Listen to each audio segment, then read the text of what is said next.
Months later, washed-up true crime writer Ellison Oswald arrives at the murdered family's home with Tracy, his wife, and their children, Ashley, a gifted artist who is allowed to paint on her walls.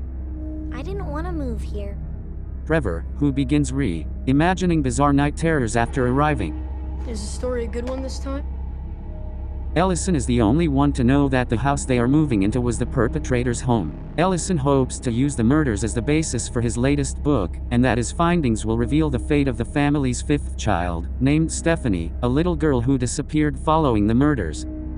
Ellison discovers a box in the attic that holds a projector and several reels of standard 8mm footage that are each labeled as harmless home movies. Ellison discovers that the films are snuff movies depicting families being murdered in various ways, including Barbecue 79.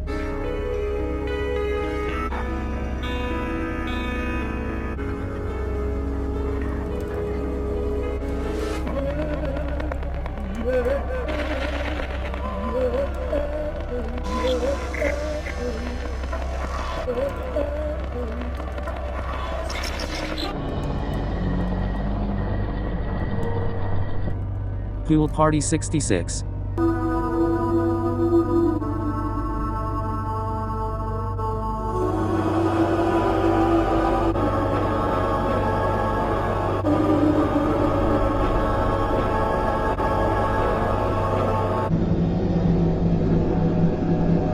Lawn Work 86.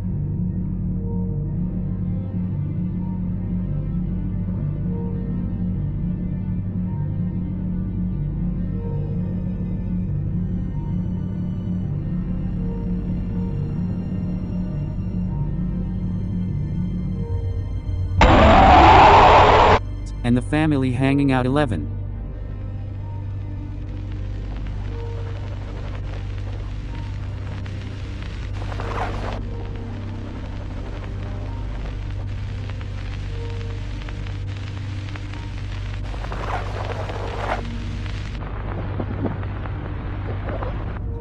Ellison finds the drowning scene disturbing because it comes as he notices a demon figure watching the drownings from the bottom of the pool before turning to look at the camera. Ellison eventually finds the figure depicting the murders in each of the films, as well as a strange painted figure, upon closer inspection of the box containing the film's underside. Ellison discovers a slew of crude drawings depicting the murders, as well as crude drawings of the demonic figure, named Mr. X, Boogie.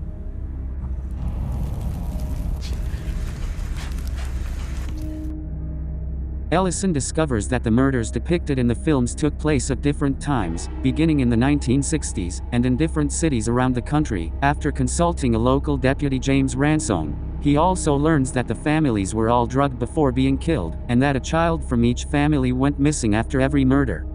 So you don't believe in any of that? Kidding me? I believe in all that stuff. I wouldn't sleep one night in this place. Your people were hung by their necks in the tree in your backyard.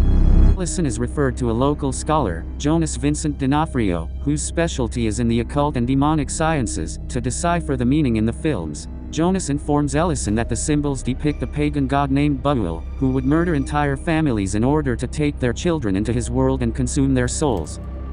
Ellison hears the film projector running and climbs to the attic one night. There, he finds the missing children. While watching one of the films, he finds the missing children in various states of decay. Bughuul appear before Ellison. Ellison takes the camera and the films to the backyard and burns them.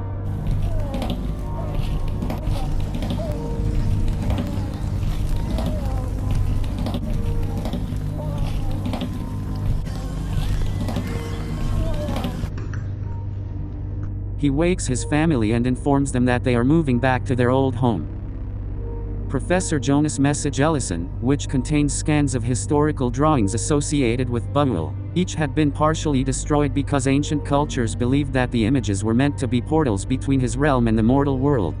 Ellison discovers the projector and films in his attic, as well as a new envelope of film labeled Extended Endings. The deputy calls several times during this period, but Ellison never responds. The deputy calls again, while Ellison is making the films. The deputy informs him that he has discovered a connection between each of the murders. Each family had previously lived in the house where the last murder took place, and each new murder took place shortly after the family moved into their new home. The deputy told Ellison that he has put himself and his family in danger by returning to his old home after the murders. Ellison then watches the video. It depicts the missing children appearing on screen after each murder, pretending to be the killers before disappearing.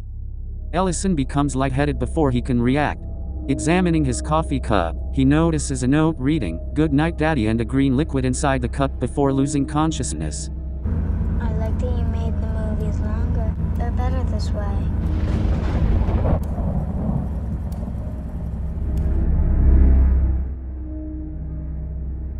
Ellison awakens to find himself, his wife, and his son tied and gagged. Ashley approaches holding the 8mm camera and promises him that she will make him famous once more. Ashley then murders her family with an axe. Don't worry, Daddy. I'll make you famous again.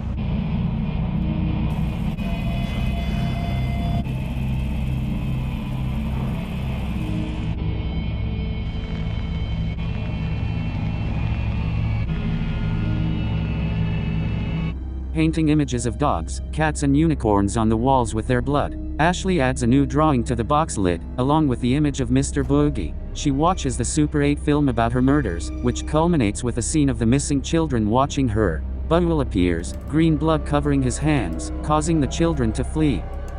Ashley is into the film by a man who lifts her into his arms and disappears into the scene with her.